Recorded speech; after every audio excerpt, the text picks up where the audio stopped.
What up, though? It's your brother Mike X, and welcome to another episode of the 17 Winners Podcast. Like I say with every episode, it's a special episode, but before I even am able to get into the episode, I want to spend just a brief moment and dedicate this episode to the brother Brian X. Jones. The brother recently passed. I believe it was Sunday morning. His wife found him in the bathroom. He had passed from a heart attack. The brother Brian X. Jones is a brother who was very instrumental in me becoming the man that I am. The brother, I would almost say he raised me in the penitentiary along with a few other brothers. But I kind of met the brother when I was young, when I first went to prison, and then I bumped into him a few years later at another institution, and I bumped into him right before we came home, and he was one of those brothers that every time we bumped into each other, he had the same energy and he was growing, he was elevating. We came home around the same time. I came home in 2015. I believe he came home in 2014. He had done a few more years than me. I did 17. I believe he had served 20. But Brian X was such a beautiful brother, and this has shaken me. It's taken me a couple days to be able to even talk about it outwardly, but I had to take a moment and dedicate this episode of 17 Winners Podcast and, just show the brother some love, give him some flowers, the flowers that I should have given him probably more of while he was here. That's what we always say once someone is no longer around, right? But yeah, so that's just a message from me to the family. My heart is with you. Of course, you know my number and all of that. So, but that was a heavy one. So I wanted to make sure and get that out. That being said, though, I also have a special guest. First and foremost, I believe once this is dropped, this will be episode 30 of the podcast. They say it takes 50 episodes before you become proficient. So I'm getting to the point where I'm finding my voice in the podcast space. So with episode 30, we're doing something new. We have a full podcast studio. Check around, right? We got to do some building out of the studio to make it my home. But in the meantime, we're taking it to the next level. I'm doing the work to make sure that I'm able to feed y'all and give y'all quality, as well as, push the narrative and feed you with positive stories from formerly incarcerated individuals. And that being said, I'm here with a brother who shocked me in more than one ways. Usually my podcast, I started off the intro and I say, this is a special episode, right? And I mean it because I'm usually doing an episode with somebody that I personally did time with. Out of 17 years in the Michigan Department of Corrections, you kind of bounce around that mug. And I wasn't the type to stay stationary. I was all around. So I got partners all around that I could do this forever with. But when I met you, and when I first was kind of brought to my attention, I was like, man, this brother doing some positive stuff in the community. And I just wanted to come because you had been doing a homebuyers event. Yeah, homebuyers event here in Lansing. And I was like, wow, I ain't never even seen it done like this and appealing to the hip hop generation, to us, right? So that was amazing. Then while I was backstage, a brother was like, man, the brother been to the joint. You should be talking to him. I said, wait a minute. All right. The brother been to the joint. What you mean? He's a real estate agent. He up here with, I know Keller Williams. I know that name. So this ain't no side hustle, so to speak. And I'm not knocking hustles, right? But this ain't no hustle. The brother's a professional in this. And you say he been to the joint? I say, I got to meet the brother. So I had to get to you and shake your hand, brother. And shaking this brother's hand and having just brief conversation, I love the energy. And that being said, I wanted to bring the brother to the podcast. So let me introduce y'all first to the brother Marcus Miller, and then I will give you a second to kind of introduce yourself, bro. So kind of tell my listeners a little bit about yourself, where you from, Okay. How we got in conversation, whatever you want to do, just some of your background, bro. Okay. First of all, I would like to start by saying sorry for your loss. Yes, sir. Appreciate that. I never met him before today. I never heard of his name before for today, but I could just tell by what you said about him that he was a great man, and I'm sorry for your loss. Yes, sir. Appreciate that. Now, to get to your questions, I'm originally from Chicago, Illinois. Okay. I was born. I'm a Cook County baby. Okay. Okay. My mom had 9 boys and 6 girls. For real? Facts. Wow. Facts. Okay. And if you ask me to name all of them, I'm always going to forget one. That's crazy, right? But it's a lot of us. It's a crew. I'm always going to forget one. Then we moved to Lansing, Michigan in 1989 to get away from Chicago. Right. That's kind of how we got here. Yeah, it was vicious down there. Yeah. It was vicious in Chicago. So how old were you when you moved here? About 9. Okay. 9. Okay. Then I moved to Lansing. When I first got up here, I went to Willow Elementary School. Okay. They're rebuilding that. Yep. Because Okay. we went to we stayed right there on where did we move at? On Highland Street. Oh, yeah. By the mailbox. Yes, sir. Yes, sir. Right by the mailbox. Right by the mailbox. Right by the mailbox, Yes, right? sir. So that's where we stayed at. Then from there, I grew up in the Boys and Girls Club. I'm a Boys and Girls Club kid. Okay. Everybody from Lansing know me from the Boys and Girls Club. Okay. From okay. James Maccabee to Dana Pink. Yes, sir. To Tom Finley. Yes, to sir. Bob Bavaca. You know Oh, what I'm yeah, saying? you know everybody. Like everybody. Yes, sir. I was the 1997 Youth of the Year for the Boys and Girls Club. Oh, really? Yeah. Damn. Yeah. Okay. I was like 2 steps from me and Oprah Winfrey. I lost to the competition to a young lady in Kalamazoo, Michigan, and she went on to the regionals. Oh, really? She went on to the regionals. Huh. Right? Okay. Okay. Yeah. Then after that, to make a long story short, 2012 got here. Mm-hmm. 2012 got here, and I went to federal prison for selling drugs. Oh, okay. Okay. So you went to the joint in 2012. I went from 2012 to 2021. Okay. Yep, I went down in a big ass Lansing conspiracy. Oh, for real? Yeah. 2012. Okay. So I was in the joint still when you went down. Okay. Mm-hmm. Man, we definitely gonna get into that. So tell us a little bit about first of all, you remember your prison number? 159-80040. Hey, the only reason I asked that, right, it's almost twofold. So one reason I ask is because I hope to eventually forget this motherfucker. Good luck with that. But also to demonstrate the way that it is branded in you. From the moment that you reach RGNC in Michigan, I don't know what it's called in the feds, but Transit. Once you get to quarantine, MCCs. yeah, they give you that number, and you no longer have a name. That's right. Now your name is your last name in that number. Yeah. Sometimes it's interchangeable. Maybe they don't even use your last name. They Facts. just call the number. So that's why I bring that up. Tell us a little bit about what you do now. I mentioned that you're a real estate agent, so tell me about that. How did you get into real estate? I got in. I like to say this. I look at prison as a blessing. Okay. I look at prison as a blessing, and when I tell people that, they be like, "What are you talking about?" Right? And this is what I tell them. Besides missing out on my kid's life, prison is the best thing that ever happened to me. I mean, I thank God. I mean, seriously, like I thank God he sent me to prison because I was out here doing too much. I was out here doing the most. I was selling drugs. You know what I'm saying? All right. So you want to get right into it then. All right, let's go then. Yeah, you know what I'm saying? Yeah. So how'd you get there then? All right, you say in 2012 you caught a case, right? Now, I don't ask nobody about nothing they got away with, nor do I want to get in those salacious details about you, right? I want to know what led you to your failure, essentially. I got you. What happened was I was always the weed man. Okay. I was always the weed man, and my little brothers came over, right? I was working at Little Caesars selling pieces in Hope.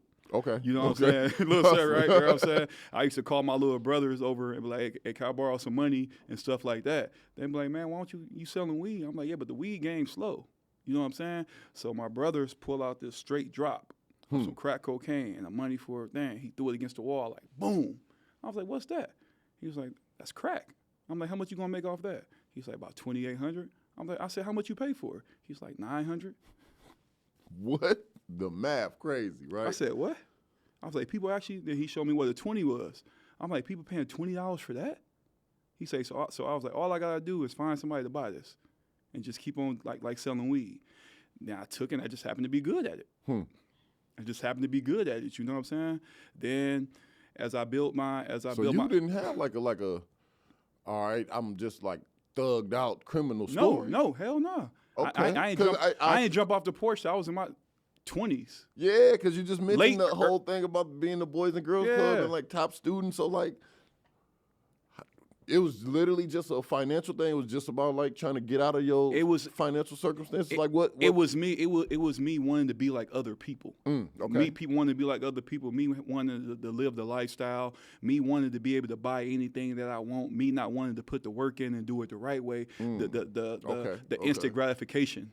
So I wanted the instant gratification. I wanted to be like my little brothers. I wanted to be like the other people. I wanted to be like the other drug dealers. You know what I'm saying? Now I started paying attention to people who've been selling crack and cocaine. Like, damn, these motherfuckers out here living it up. Straight up. You know what I'm saying? Straight up. That's my truth. So you just start hustling. Just start hustling. So boom, it worked. You definitely got a different story than me. It didn't work.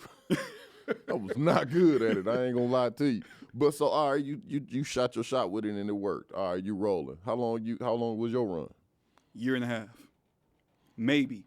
And the reason I say year and a half, because when you start off selling drugs, in a second, I'm gonna relate this to real estate. Okay. But when you start selling drugs, you got to build your clientele up. Okay. Right? So maybe I was selling drugs for 3 years when I started selling crack cocaine. But I really didn't start making money. When I started making money, I probably maybe a year and a half. I had a good year and a half run. Yeah. And everybody would tell you that's good. That's a good run. 2 years is a good run.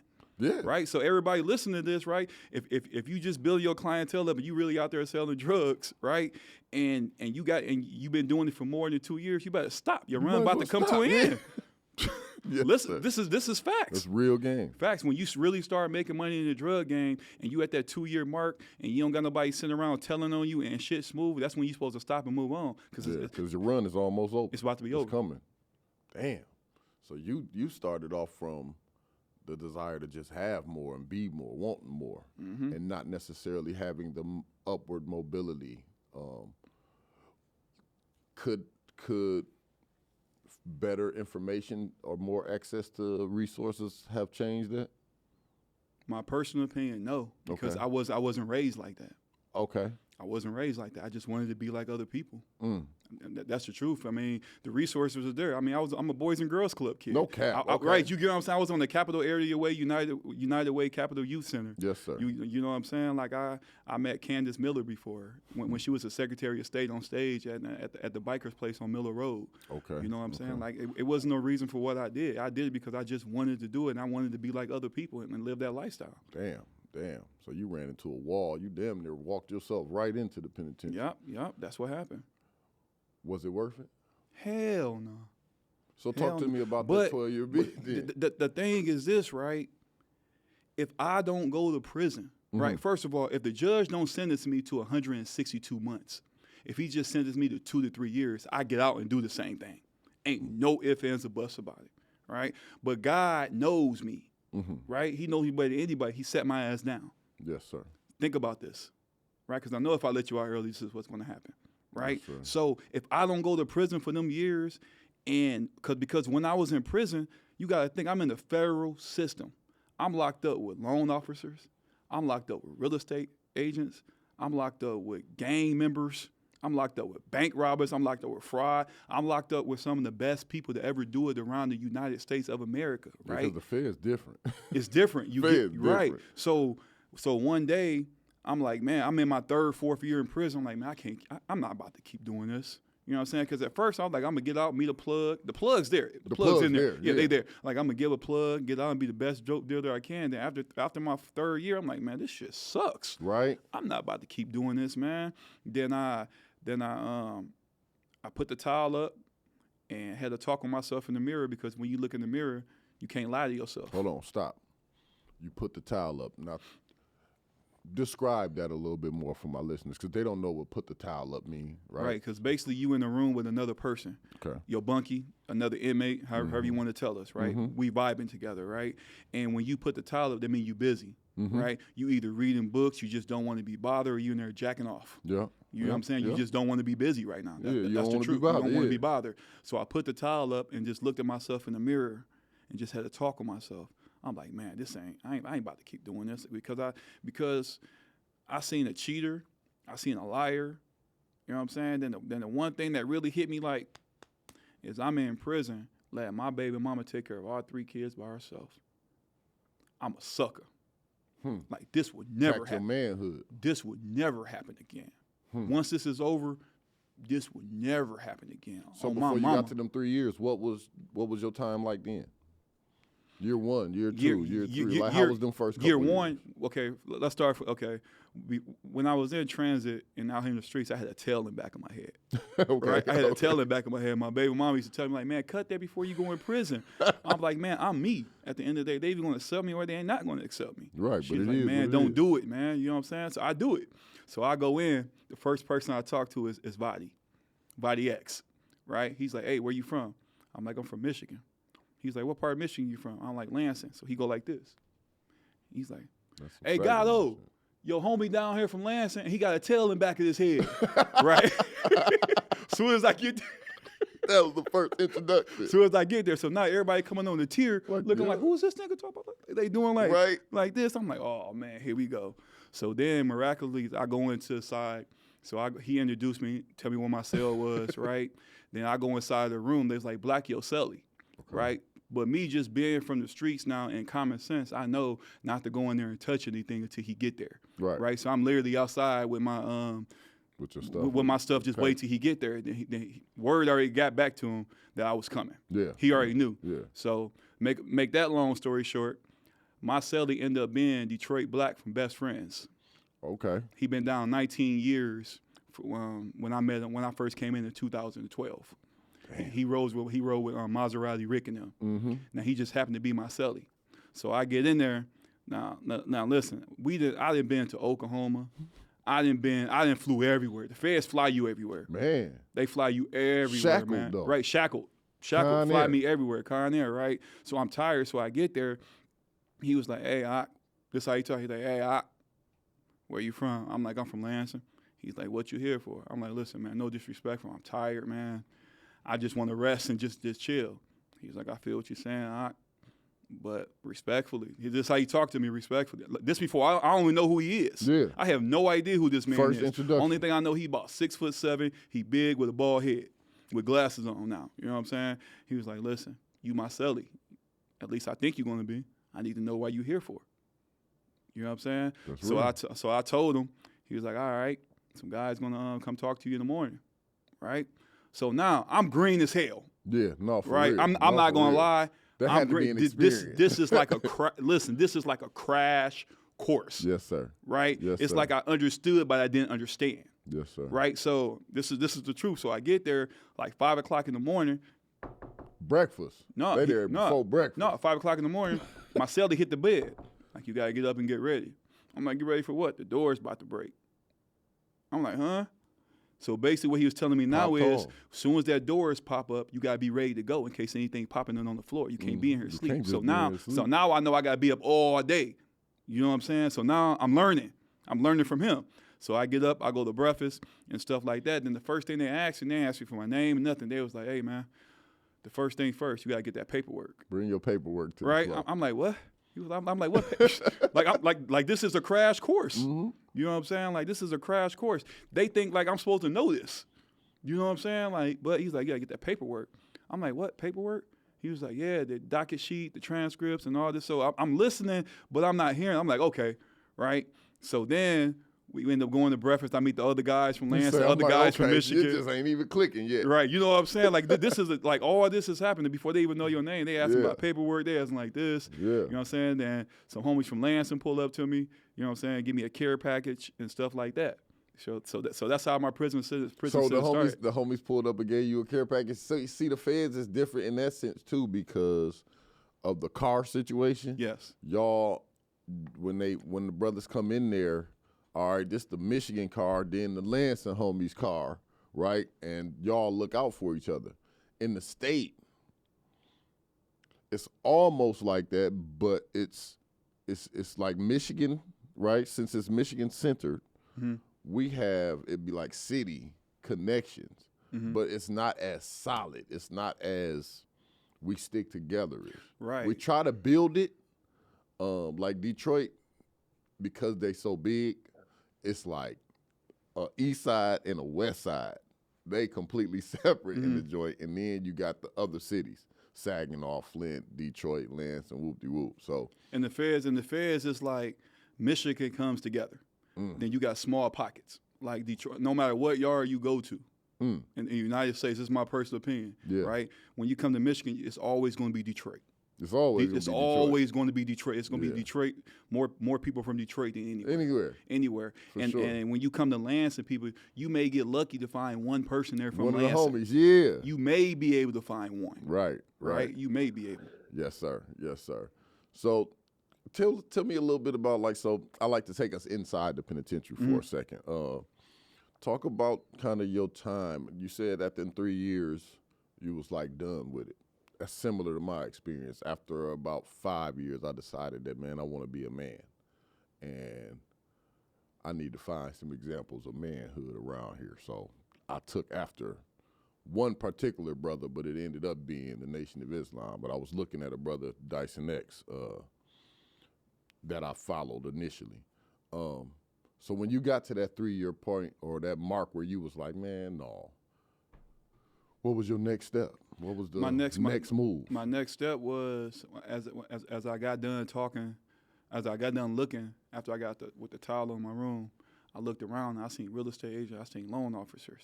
So I went to go talk to them. Okay. Because because I was all doing right. I was a cool person. Like everybody fucks me. I used to work in the kitchen. I used to work in the kitchen. Damn near the plug. Right. and I ran Common Fare. Okay. You know what I'm saying? And Common Fare, that's a big thing. Like damn near everything in the kitchen got to go through me.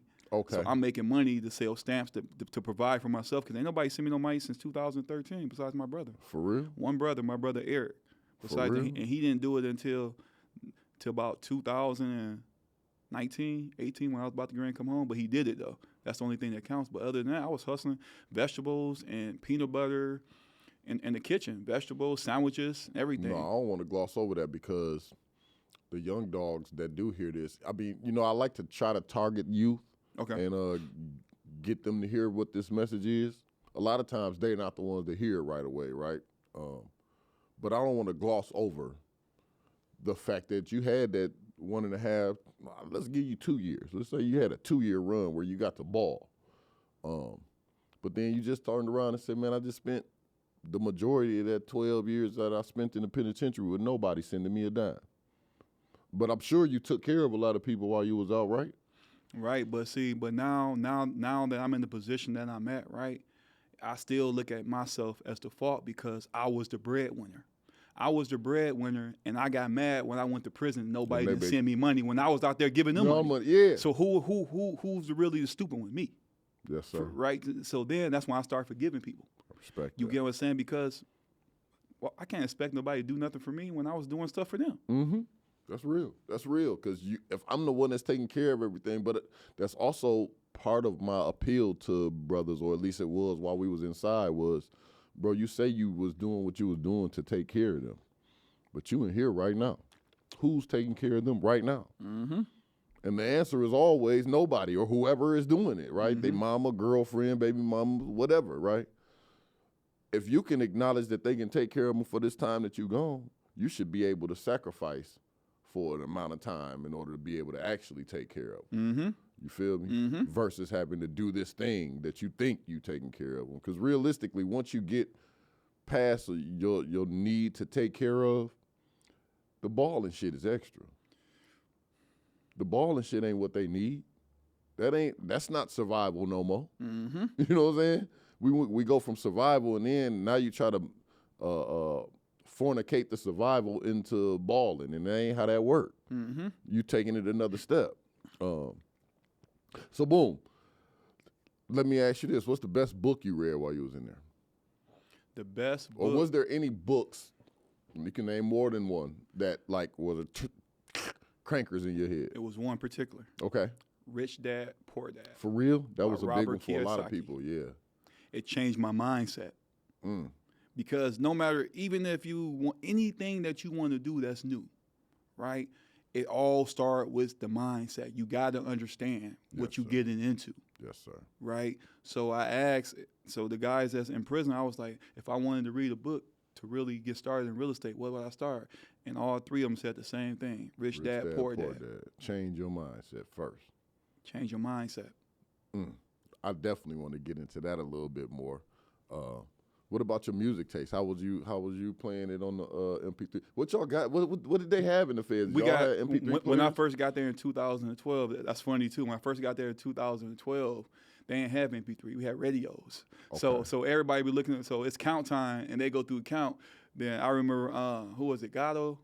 I remember Gatto over there. He was like, "Hey man, they playing Back That Thing Up by Juvenile on the radio right now." everybody's like, "Yeah." I'm like, "What the hell?" Excited about one song. I'm like, okay, like this song is so old. Like, you know what I'm saying? It's 2012. This Back That Ass came back in the 90s.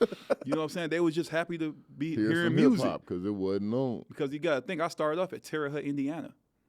I hear about Terre Haute, but I don't know much about it. Tell me and my listeners a little bit about Terre Haute.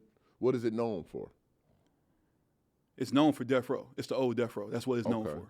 Right. Okay. Then they built the penitentiary. The penitentiary they built in the 2000s somewhere. But the medium is the old death row is where I was at. Like anybody know that I was there who watching this, they gonna know it's treacherous there, man. It's treacherous.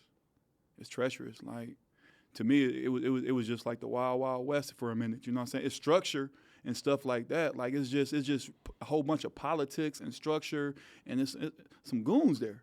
Yeah. You know what I'm saying? Goons, killers, robbers, everybody. Like you don't know, people wake up to the bad day. You don't know what's going to happen. People getting stabbed, people fighting.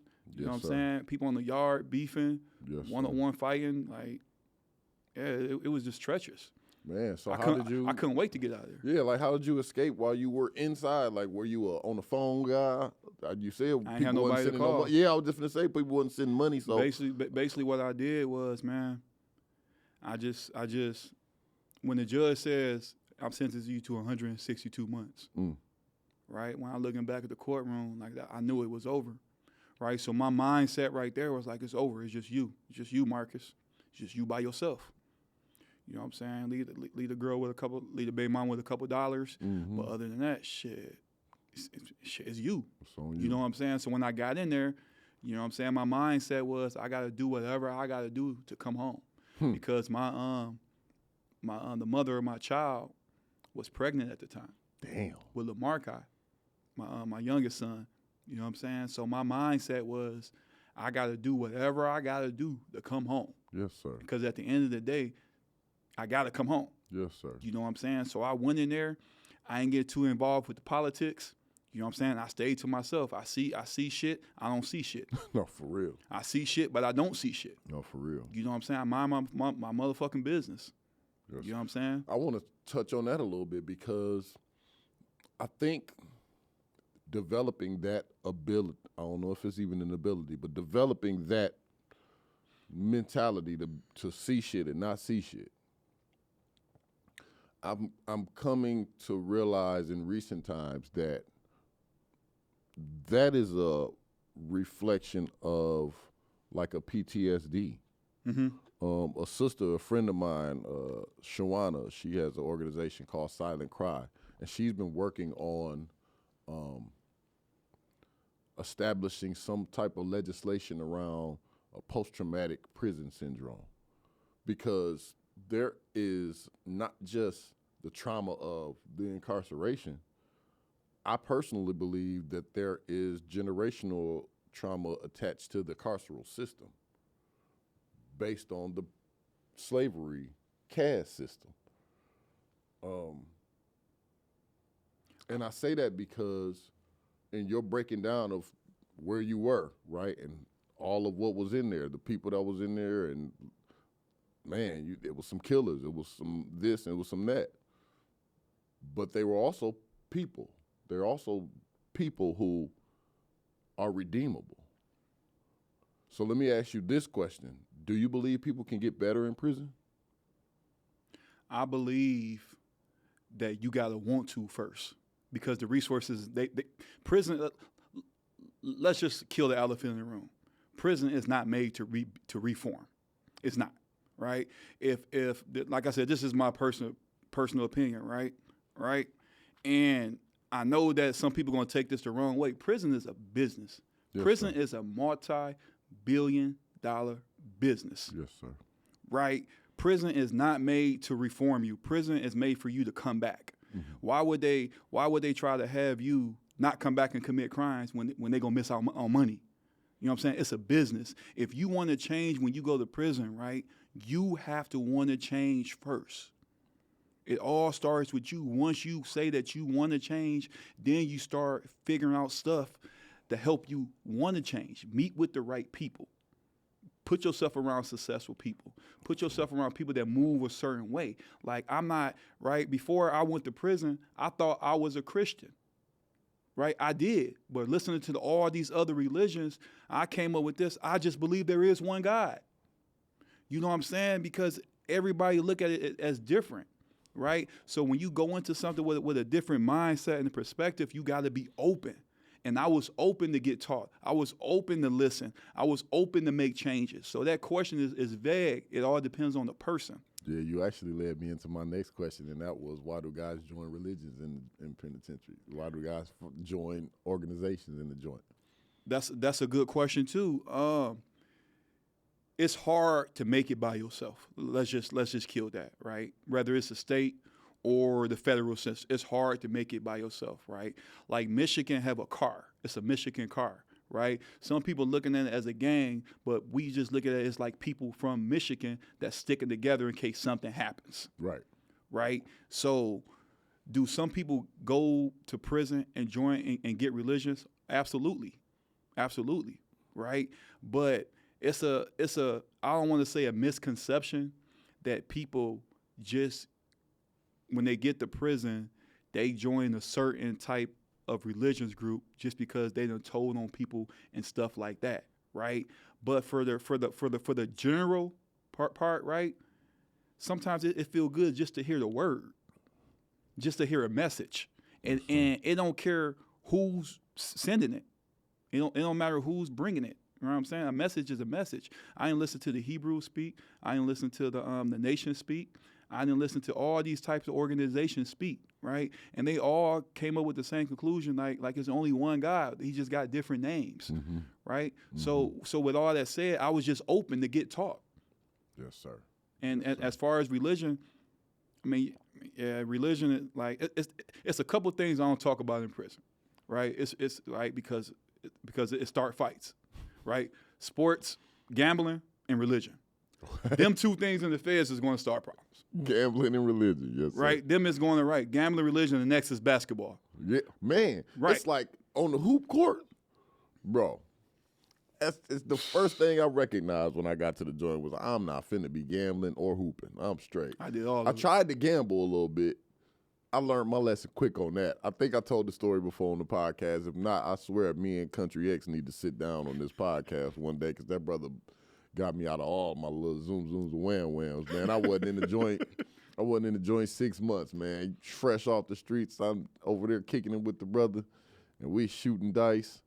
And, man, he telling me, little Mikey, man, go on, bro. Go on, bro. You don't want to – this ain't for you. I do this shit for real. Yeah. I'm like, man, whatever. Boy, that boy got me out of so much money and didn't give me a deal or nothing. Yeah. Made me bring him all of my lesson learned. Yeah, but he told me, like, I would cut you a deal and let you go because when I be gambling, I cut my, opponent's deals or whatever, but, boy, you don't need to be gambling. You wasn't a gambler in the street. Why you gambling in the joint? Facts. And that lesson stuck with me for the rest of my bit. After that, I never did no more shit that ain't me. Mm-hmm. If this ain't no shit that I do, why would I be doing it in here? So that taught me a lesson. So tell me a little bit about what lessons you learned from that type of thing, gambling and the hooping. I was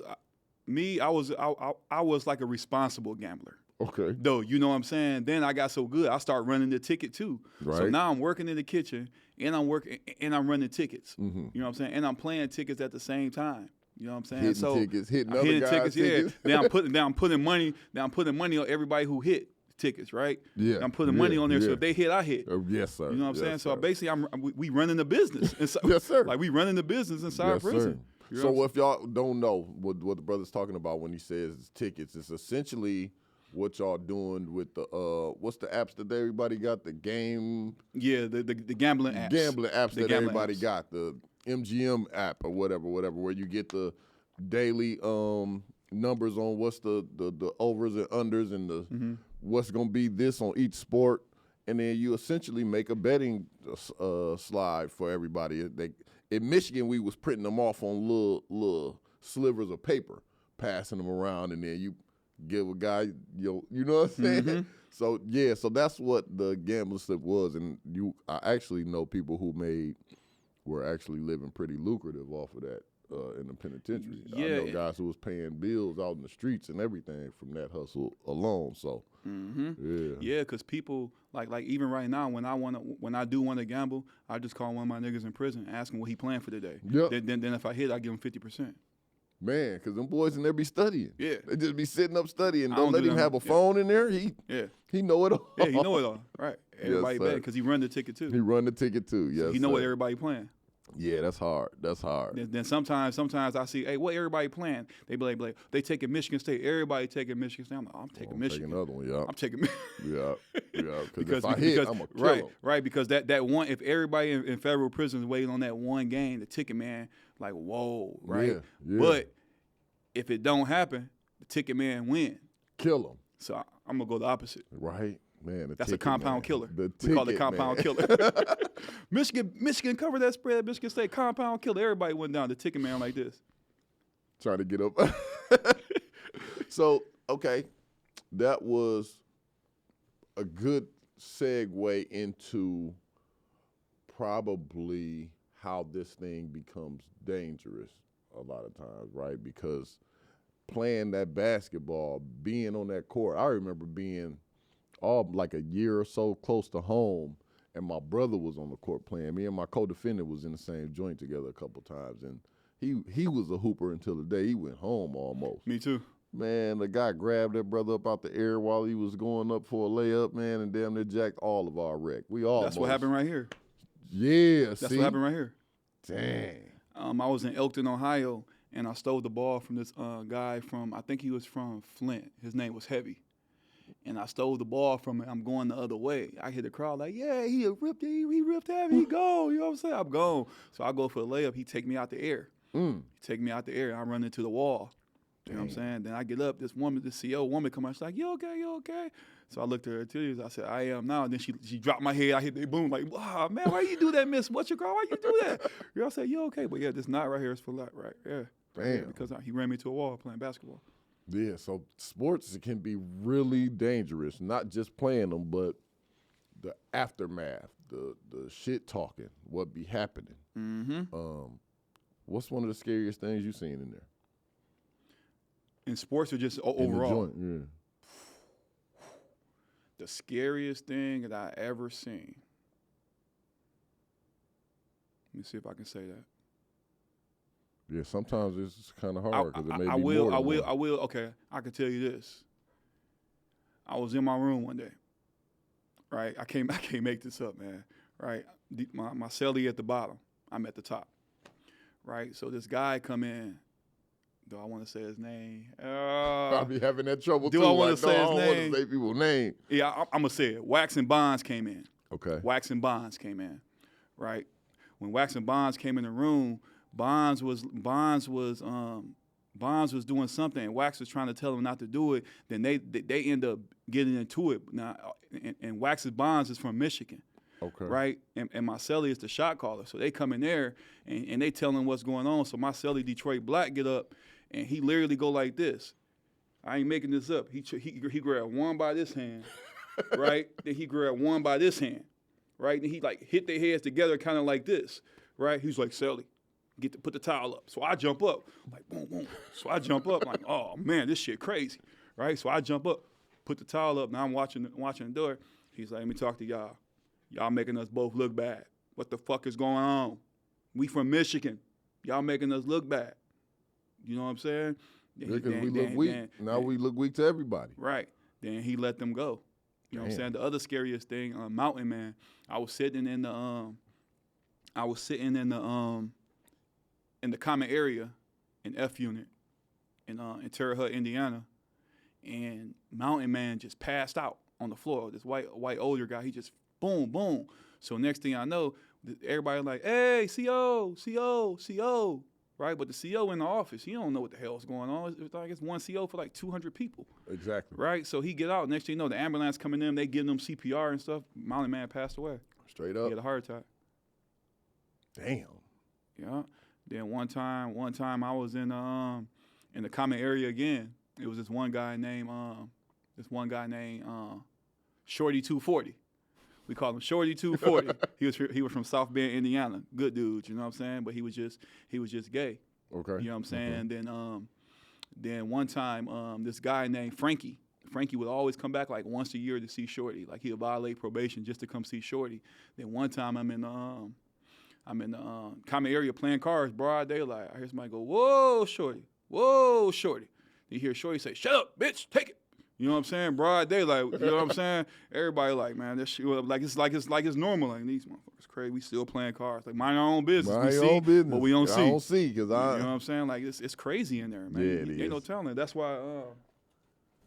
why when I was in prison, I kept this journal. You know what I'm saying? Like now that's deep because you got the.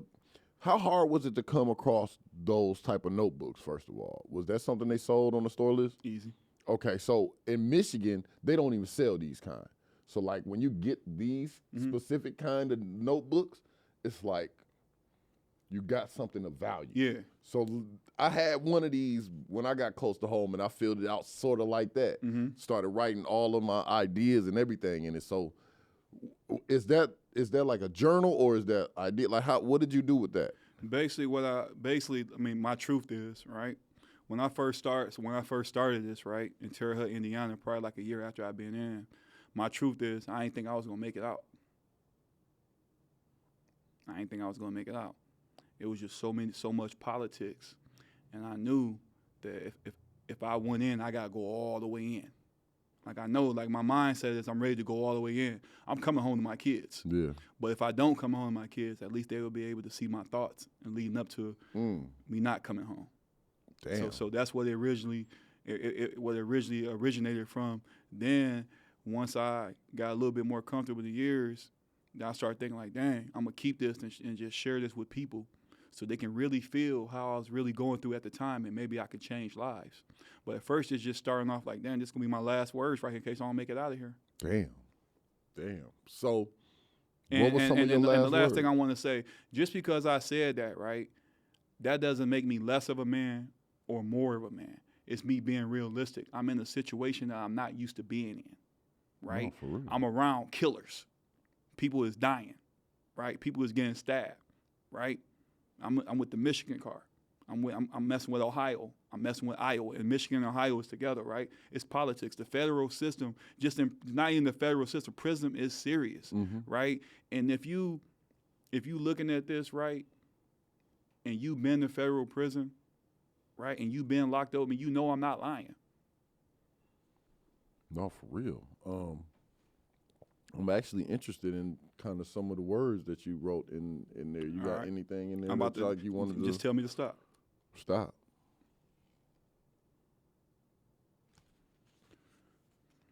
All right.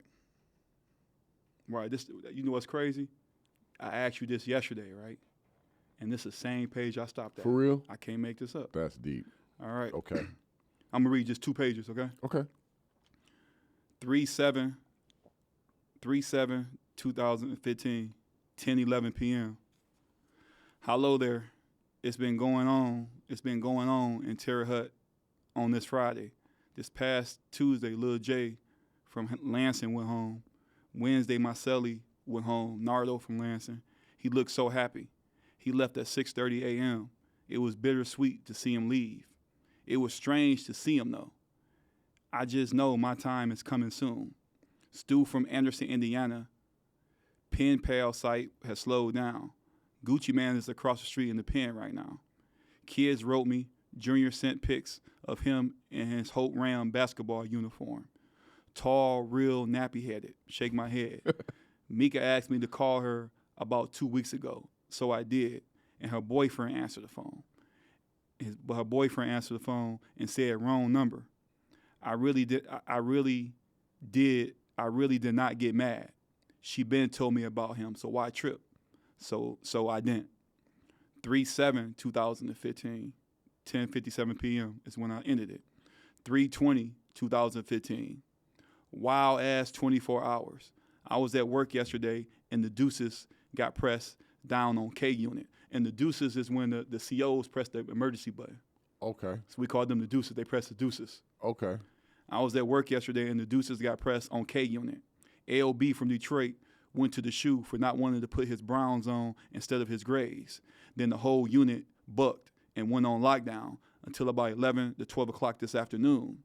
Suwu went to the shoe about a month ago for taking Miss Glass chew, which is tobacco, because in the feds, the COs chew tobacco, and they spit it out. And what the inmates and what we would do to inmates is we'll take that chew, dry it out, and smoke dry it out, bag it up and sell it. Oh. For like $3, and the people would smoke it as cigarettes. Yeah, that's what I thought people smoked it. Yep. Okay. Yeah. Talk to Meek and the kids today. Kanika is playing basketball now. Wow, right? Kanika is my daughter. This past Tuesday, they Aunt Carolyn passed away, and today was the funeral. That hurts right there. I heard Mama Ann's voice crying through the phone, made me weak, made me weakened and sad as hell. Everybody is dying on me since I've been in prison. I don't know if it's a curse or not, but I hate it though.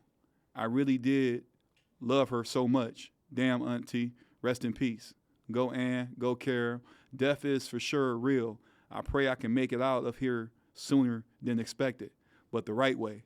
Stacks is about to go to a low, and I'm getting closer to this guy named Sean from Illinois. I don't try to understand what's understood, but I'm still alone and sad. I don't have no one to call and talk to. I just want to conversate. I just want a conversation sometimes, and I never thought it would be this horrible in a million years. But this shit won't break me as a man or a human. Store closed for 2 weeks. March 26, 2015 would be my 3-year anniversary for me being locked up. Well, good night, my baby. 10:29 p.m. Damn. That is deep, bro. That is really deep. That's also 3-4 months before I came home from prison in 2015. So that was really a deep read for me. What was the biggest lesson you learned inside? Is there one? Biggest lesson as far as the lifestyle I was living, or as far as like throughout the whole sentence? I guess however you feel about that question. I would say this. Both. Okay, I would say this, right? You got to change your mindset. Like I could tell you, if you've been listening so far, right? The most important thing that you hear is how my mindset is, how I tackle things, right? And when you will go up against the odds and the odds is against you, you got to talk to yourself. It's okay to talk to yourself, right? You got to figure it out. It starts with the mindset right now. And if y'all watching this, right, and y'all think I'm lying, my number is 1598040. From 2012 to 2016, I was in Terre Haute, Indiana, medium. From 16 to like 18 and 19, I was in Elkton, Ohio, low. And from 19 until I came home in 21, March 15th, I was in McKean, Pennsylvania, right? So I'm telling y'all, right, I done sold heroin, I done sold drugs, I done sold heroin, I done sold weed, I done sold crack, I done sold cocaine, I done robbed people, I done got robbed. You know what I'm saying? So anything that y'all looking at this and y'all thinking like you can't relate to me, I don't know what I'm talking about. I can talk the same lingo y'all can. And I'm here to tell y'all this. It ain't worth it. The risk is not worth the reward. Right. For sure. The risk is not worth the reward. 100%. That's kind of what my life's mission has been since I got out the penitentiary, is showing that. Like, I remember one time I was in the state, we got this thing called Secure Pack. You can get it every 90 days. Your family order it from out in the world for you. You can only get, I think it's like $100 worth of stuff.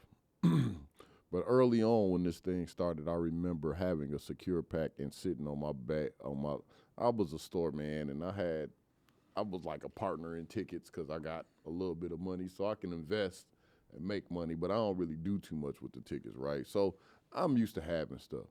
I'm sitting on my bunk one day, and a younger brother walk up on me. He say, "Man, Mike X, man, you living that life," right? Now I'm sitting on my bunk. I got my TV on my bunk, and we watching the game. I think I was watching the game.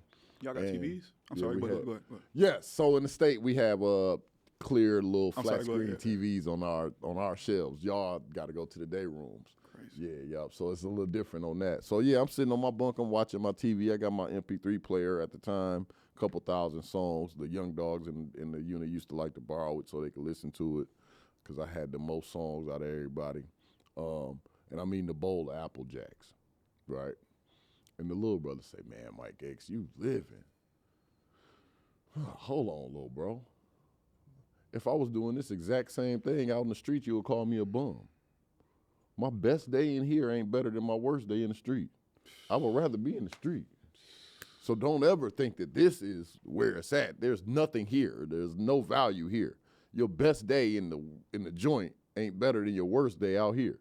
Cause that bowl of cereal and that MP3 player and that phone, that TV and all that, I'm chilling and I couldn't go to the bathroom when I wanted to. I still had to ask, can I go to the bathroom? I couldn't go grab my girl ass. You know what I'm saying? So like I'd rather be at home broke eating a bowl of cereal and able to go to the bathroom when I want to than be sitting on a bunk balling.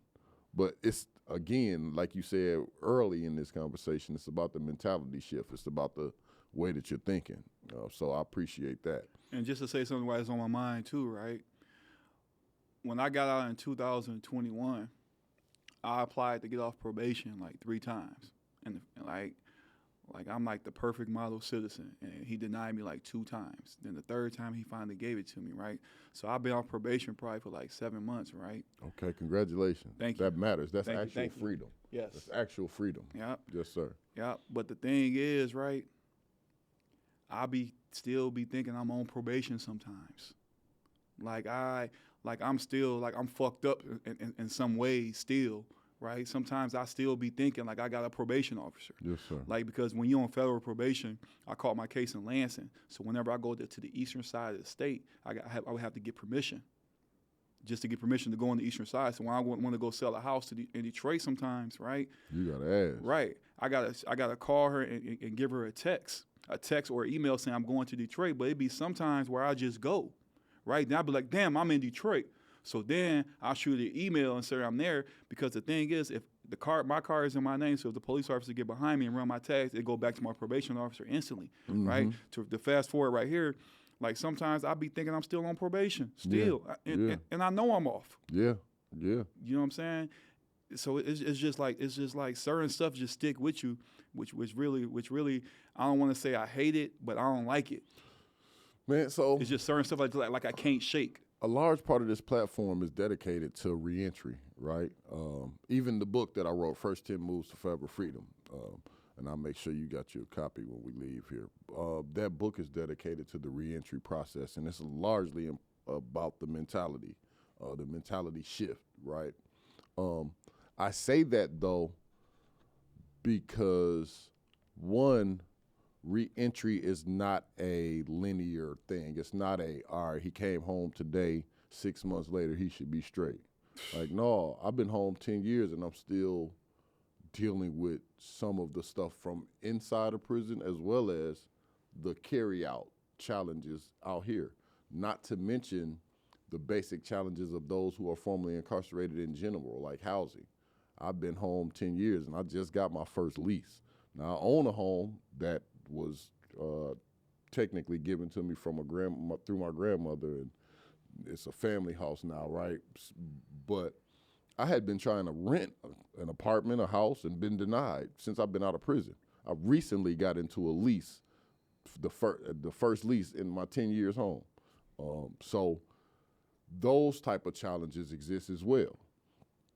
So I loaded that up to ask you, what, from your perspective, well, first of all, what was one of maybe your biggest challenges in reentry? And then after that, from your perspective, what is needed in the reentry space? That's a good question too. And this is only my personal opinion. Yeah, it's all on you. It's how you felt about it, because everybody's individual reentry journey is different. I would say, right, the biggest thing that I had was that tether. Not being able to move how I want to move when I'm really trying to do the right thing. That was the biggest thing, like getting permission. Getting permission was like the biggest thing. But the one thing about that is really, I don't want to lie either, you know what I'm saying? Like, it really wasn't nothing like too big, because I was already damn near prepared My mind was for changed, it. yeah. You know what I'm saying? So I could say that it was me not being able to move, but I knew I wasn't going to be able to do that. So I planned for that. Yeah. You know what I'm saying? So it wasn't, It's hard. I get it. Yeah. I had to deal with it in large part before I joined MySemi, Michigan Collaborative to End Mass Incarceration, right? And started kind of becoming made more aware of the prison industrial complex outside of my personal experience. I'm starting to get it. From the podcast, I get to hear you guys' experience, right? But then from MySemi, I'm doing collaborative spaces where I'm hearing other people's perspectives. And now I'm starting to realize, like, some of these things we've been conditioned to accept and to internalize and make normal. And therefore, we aren't able to identify a lot of the challenges or a lot of the things that are wrong, because similar to the trauma or the PTSD aspect of prison, right? For the longest time, I didn't even acknowledge what I had gone through as trauma, because shit, I did it. I committed the crime. I got there. But like George Jackson in his book, Blood in My Eye, I often quote him. He says, any black man that's doing time in prison is a political prisoner, because the society that you come from placed you in a condition that made the crime that you committed make sense in your mind. Had you not been put in a second-class citizenship in poor conditions in a community that was schools that's overcrowded and not men in the homes because of the welfare system and because of the drugs and and all of these things led you to think that hustling would have made sense as a career path. To get yourself where you wanted to be. Like you said, try to be like everybody else. Well, everybody else was doing the wrong shit too. So like the fact that it made sense that what they were doing was good for you was also part of the conditioning of society. So like all of those things make it hard to identify kind of where the fixes need to happen. So I can completely respect that part. Yep, and the other one that really gets to me right today, I promise you I'm trying to change. Right, is I hate for people to tell me what to do. Me too. Listen, I'm so bad, but I done got way better, right? Even I don't like even if you telling me something the right way, sometimes I may buck. Okay. Just because they done went 10 years telling me when to eat, when to shit, when I can do this, when I can do that, can I do this? I'm getting tired of asking for fucking permission. Okay. I'm just saying, like I just had a conversation with a sister yesterday. We were talking about mental health for returning citizens, and she's a mental health advocate. So I was like, what is your stance on mental health for the formerly incarcerated when a person come home from prison? And she was like, you know what? I always been a proponent of feeling like it should be mandated. I say, see, there you go, right there. You're also imposing trauma, because how you gonna mandate me to get my mind right? That don't even make sense, because what if I did the work inside to get my mind right? And now I come home with an added thing that I gotta do to satisfy probation or parole, because now it's mandated. Yeah. So now if I don't do it, I go back to prison. Yeah. Or I'm at risk. Now I got another added stressor. So you're adding trauma, adding harm with the intention of mental health awareness, mental health. So you know what I mean? It's a slippery slope when we're talking about mental health and the formerly incarcerated, because again, this is, I believe, intrinsically connected to the slavery caste system. I am 100% for the abolishment of prisons altogether. We just got to figure out a way to do it. The thing about that is, right? There's some guys that's supposed to be in there. I know. Right. No, I'm not even talking about that. Okay. And like I said, this is just my personal Oh, opinion. I feel you. And the only thing I could talk about is the federal prison, right? Mm-hmm. The way that they sentence people is fucked up. I'm telling y'all, right? Listen. What I'm about to say is going to sound crazy, but just hear me out.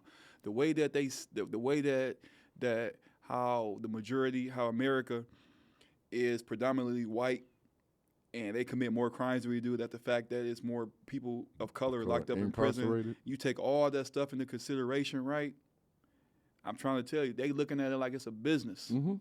They looking at it like it's a business. Mm-hmm. And the young brothers right now don't even realize that they're literally, as we speak, working on legislation to do the same mandatory minimum sentencing that they did with the crack era, with this fentanyl shit. They trying to cook y'all over again. They trying to re-cook the bag on the same type of time. Let me tell y'all something real quick, right?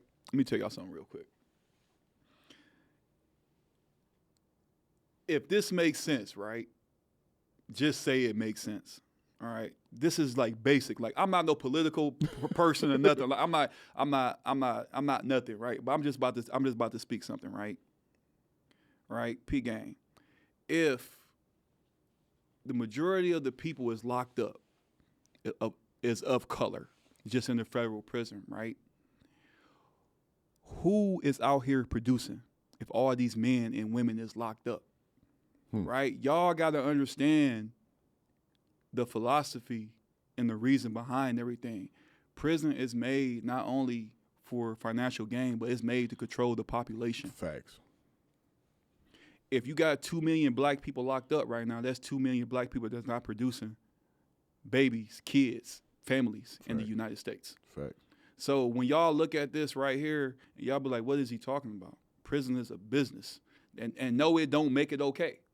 Right? But once you understand the business side of it, then you know you don't want to be in business with them. Stop doing what you're doing. You don't want to be in business. You get what I'm saying? Yes, this is a $1 billion business. Do you want to be Do you want to be in business with these people? Because they want your business. And if you do it another way. You ain't got to be the supplier of their business, because I definitely plan on being in business in the MDOC. You feel what I'm saying? I definitely feel like I should be making some money off of the MDOC. Yeah. But I don't want to be in business with them as the server of their business. Exactly. For sure, Facts. 100%. So this segment of the podcast, it's inspired by brothers that I consider, I guess. So it's a word that I use that I wrote in my book called satellite mentors, right? When I was in the penitentiary, I had mentors right there around me, but we was in a penitentiary. So you could only mentor me so much, right? So I would, as my business mind grew, I started identifying individuals that I wanted to model after in business, and I would just study them, read any book about them, read any article about them, watch anything I could catch about them in order to get into the mentality of those business owners, right? So I say all of that to say right now, one of my those type of icons for me, or I guess two, is the podcast $1 Million Worth of Game. You familiar? I'll be catching them on Instagram every now and then. Okay, yeah. I do. Gilly and Wallow. Now, Gilly, that's my man. I mess with Gilly, but not so much Gilly. It's really all about Wallow. The brother served 19 years in the penitentiary, and he been home. I think he came home a year after me, and that brother, he had his lane already and ran through it. But I'll get from them this segment because they like to use this acronym, free game. It's guidance, attention, motivation, and education. So every episode I like to stop and allow an individual to give some free game. But because of who you are and what we've talked about previous, I kind of want to allow you to have a segment, brother, to discuss what you do. So for this moment in time, I really want to just talk about first-time home buying. I want you to break it down for my listeners, how they, the formerly incarcerated and those with challenged backgrounds can become homeowners, and like why it's important. So let's just spend a few minutes just giving me the game on that, and go where you want to with it. Okay. By law, when you buying a home, they don't care about your criminal record. they don't even look at your criminal record. Like that don't even come up. If it do come up, they can get held accountable. Okay. Right. So if anybody out there looking at home think that you got because you got a criminal record, I'm a homeowner. Yes, sir. I mean, like y'all heard this podcast. I'm a homeowner. Right. So they don't look at that. The reason I came up with the event that you heard about, which was the first annual Closing the Gap Homebuyer event, is because in less than 3 years of me being a real estate agent, I helped over 55 families. Man, I saw that on your social media. Yeah, Thank for you, sure. man. That's dope. And me and my lender, Jeremy Drobeck, with Treadstone Mortgage, Okay. we sit down and think like, man, people is really fucking with us, right? So I came up with an idea like, how can I give back and give the word back at the same time, right? So what I did was I started thinking just like this. It just started brainstorming. I was like, man, I was locked up with Iceware Vezo from 16 to 18. I used to literally work in the kitchen and sell him vegetables. And he used to play tickets every now and then. You know what I'm saying? So I hit him up, hit Charlie Clips up, and I came up with an idea. It was like, this is what we about to do. We about to give people to this area, give them free food, free entertainment, free game, and make them sit down and listen. Man, I think it was valuable. Make them sit down and listen, because what the part that I wanted them to listen to was, I know that they just don't know that they can gain home ownership. Yes, sir. They just don't know. Just don't know. They just don't know, because in my head, originally, before I even thought about a real estate agent, I thought you needed a 750 credit score, been at the job for 20 years, and at least put 20% down. Yes, sir. Then I start seeing somebody bring $40 to closing. What? This is facts. This is facts. You get what I'm saying? Like, we didn't plan this, right? Like, I could call one of my buyers right now and ask them, watch this. Matter of fact, watch it. You mind? No, we got to see. Okay, all right. She did not know I was calling. Let's see. That's deep. If she answered, let's see. Because my mom was a loan officer at one time. So I got to learn a little bit when I came home, but she retired shortly after.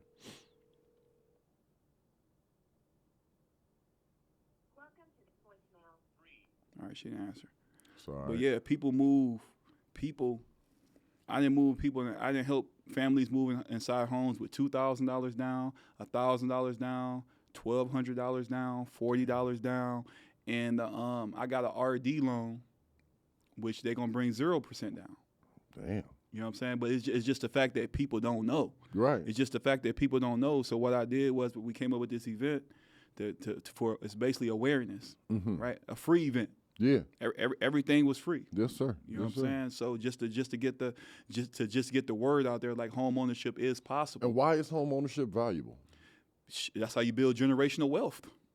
Okay. And to talk about that a little bit more, say that you mind if I use these? Yeah. Okay. Say that you buy this house right here for $100,000. You live in it for 20 to 25 years. Right? You pay it off. The only thing that guarantees this life is that we die. Right? You die. This house is in your kid's name that you paid off. That house that's worth $100,000 is now worth $250 to $300 now. Your kid's going to take this cash. They're going to live in this house for free, so they don't got to pay mortgage. Or they're going to sell this house and take $100,000, go to school, take the other $100,000 to buy a business, put the other $100,000 up. Right? This is how real estate is one of the biggest ways that you can build generational wealth in America. I didn't even think about that plan like that. My baby's got 100,000. To have 100,000 to go to school, 100,000 to play with your business, and 100,000 to fall back on changes the entire playing field of black wealth, right? Just that simple. I didn't think about how valuable it could be, because you get all of these gurus talking about, man, don't buy right now. Buying a house ain't this and ain't that. It's a liability. But no, realistically, the only thing we promise is death. So if that's indeed the case, then prepare for those future generations. Set your kids up, because I know when I turned 18, I went to Michigan Department of Corrections. I didn't have nothing waiting for me. Facts. Wasn't no I didn't. My mama couldn't afford to get me a car when I turned 16, let alone have thousands of dollars waiting on me for when I turned 18 to play in my business, to try my business, right? So, man, that's value. I appreciate that. And another game is this, right? Like life insurance, whole life insurance, man, right? I'm working on that. Like the stuff people don't know, right? And listen, don't quote me on this one, right? I think it's called whole life insurance. Imagine this, right? Imagine if you paid on your life insurance for 2 to 3 years and you got like a $2 million life insurance policy and you paid on it for like 2 to 3 years. After that, you could borrow against it. Mm-hmm.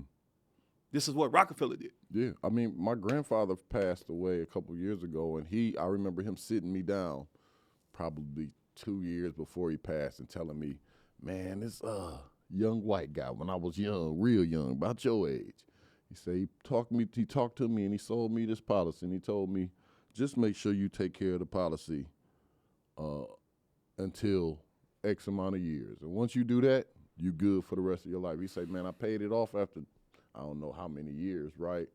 But he never had to pay it for the rest of his life. And he would borrow off of it every couple of years, buy him a new Cadillac, and he might get a little refund and give us some money. Like, it was something that was lucrative to him that he no longer had to pay for the long term. And I'm actually working on a youth conference coming up in June. I'll send you some information on Absolutely. that. With a brother that runs he's a insurance entrepreneur. He's a farmer's market franchisee here in Lansing, and he's going to be talking to the youth about getting money as an officer for an insurance agency. So that's going to be dope. Yes, yes, love it. Before I get to this last question that I have for you, I want to make sure that you put out any information that you want to put out as far as how they can get in touch with you on your social media. I'll also tag it at the bottom of the episode, any of your information, your social media, and all of that stuff. But those who are listening that might want to hear, tell them where to get in touch with you at. Yeah, I would say the best way is to call me. Okay. Area code 517-775-0511. The next best one would be email. Okay. MarcusMiller@kw.com. Okay. Then other than that, I'm on Facebook, Marcus Miller. Yes, sir. From Lansing, Michigan. Yes, sir. Yes, sir. So my last question, brother, and I definitely appreciate your time, man. Absolutely, absolutely. My last question, what should we be paying attention to in the fight to end mass incarceration in Michigan from your perspective?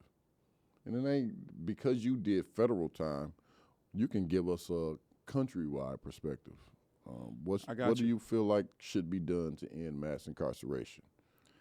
I believe the first thing that has to be done is we got to stop them before they go. Yes, sir. Right, and this is something that this is a great question. Let me say this is a great question because I think I got the answer to it, but I got an answer to it, but I don't got the solution. I got an answer, but I don't got the solution. That makes sense. So I believe, like I said, this is my personal opinion, right? If I got this kid right here, and he out here selling drugs, robbing people, but he's doing it to help his mom out, or to help his sister pay her cancer bill, or his mom, or his father blood pressure pills, right? If I just go to this man and say, stop, you're gonna go to jail one day, you think he's gonna listen to me? No, sir. This is what a lot of people is out here doing. We going to the youth, telling them to stop doing this and stop doing that. But you know where we missing the purpose at? Where we missing the opportunity at? If we tell them to stop, what are they going to do to make money? Yes, sir. We got to give them the ultimatum. Yes, right? Sir. Imagine if I went to this youth and said, okay, all y'all at youth, all y'all at risk, right? You at risk because this, you at risk of that, right? Stop doing it. Okay, and do what? Once you come to this apprenticeship program, I could teach you how to build houses. Or come to this apprenticeship class, we're going to pay you $25 an hour to teach you how to get a trade. Then we're going to hire you in. That's where I think it's getting missed at, right there. Mm-hmm. You got all these kids, people that want to do right, but okay, I want to do right, but what am I going to do? What am I going to do if I do right? Bills still got to get paid. My mom still got to pay her rent. You know what I'm saying? So I think that is the major thing. Yes, it's one thing to tell them to stop, but stop and do what and how. I mean, just like you said when you talked about your story, you did it because of the things that you wanted, the resources, money, things. And I believe in large part that is how we get put into the positions that we do as black people. So if you create laws around certain things and then you create circumstances where the access to the resources are less available to this certain area, you know what I mean? It's like there are levels and literally built up institutions on top of us and our